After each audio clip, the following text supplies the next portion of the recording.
Hey kids, I've got something really exciting to show you today. It's the Ampapa A1. It's a 3-in-1. You're probably going to use it as a 2-in-1. I've been using it as a 1-in-1. Confused? Don't be. I'm going to straighten it all out for you.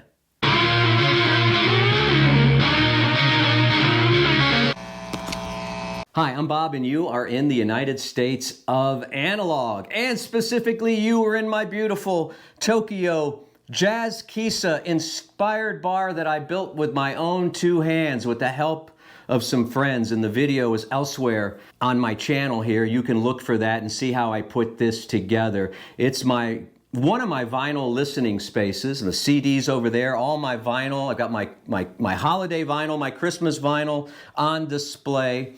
And it's going to come into play. This room comes into play with this piece of equipment. Now here's the box it comes in. And you can start practicing pronouncing this name. And it's not the easiest name to say. Ampapa. No, see, I said it wrong. Ampapa. It's the Ampapa A1. And this is the very cool box. It's a really tight fit here. I don't know if I can. It's kind of got that Apple-inspired cool packaging. You hear that vacuum? That was exciting. All right. Yeah, see, a very cool box. Very well designed. Got a little diagram there. You've got the manual. You've got the inspection sticker. They give you a little tube cleaner there. Quick start guide, some cables. The tubes themselves come well packed in these individual boxes. I'm assuming they're matched.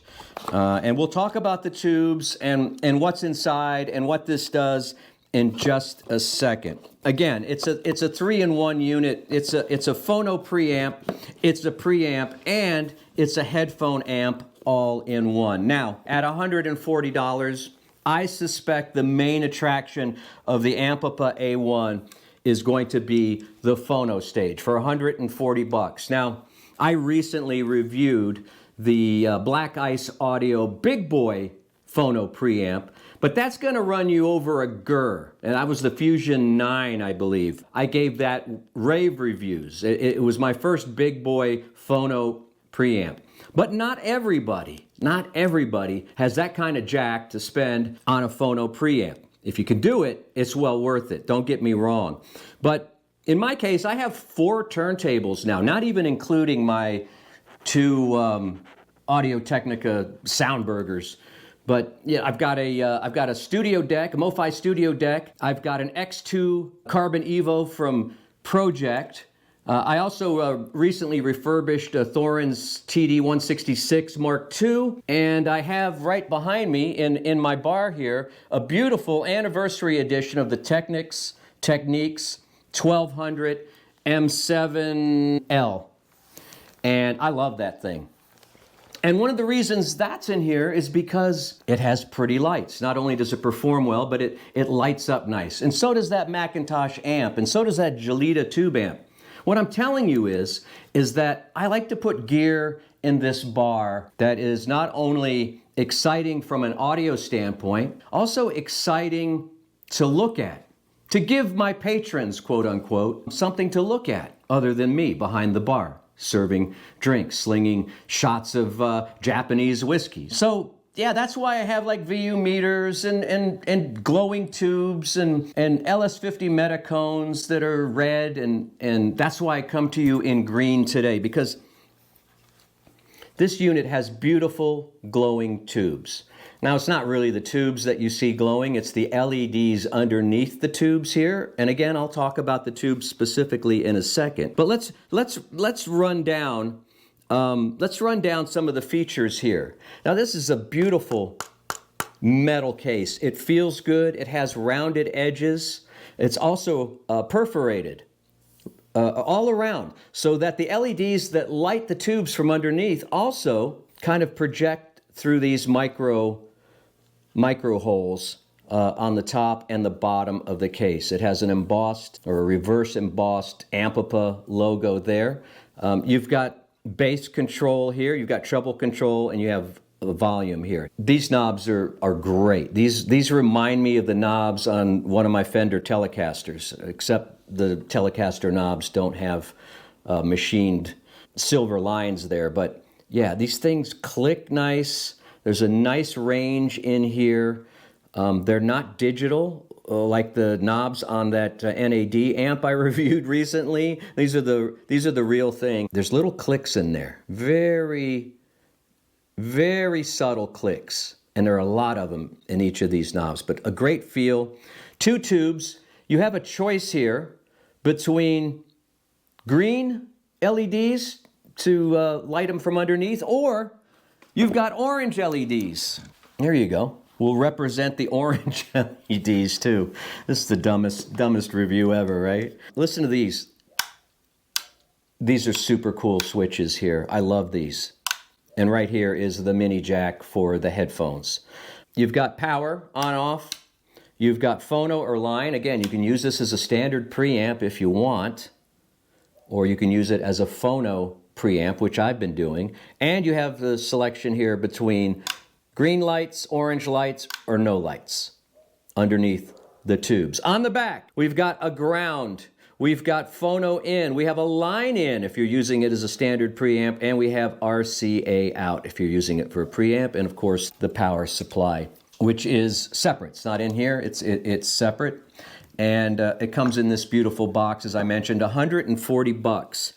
I bought this specifically to put into this bar area because with 4 turntables, I'm always collecting phono preamps and checking them out. I need them for all of my turntables. And I know some turntables come with preamps built in, but I'm a grown man and I have regular turntables that don't have phono preamps. So I'm always looking for good values. I've been running this thing for about 3 weeks in here, and it is absolutely fantastic, especially for these purposes. Again, this isn't my reference room. This is where I come to have fun. So I want clean sound, I want good detail, and I want a lot of punch. That's why I have Klipsch Heresy 3s in here. That's why I have a Macintosh 50-watt amplifier up there. I want a lot of warm punch.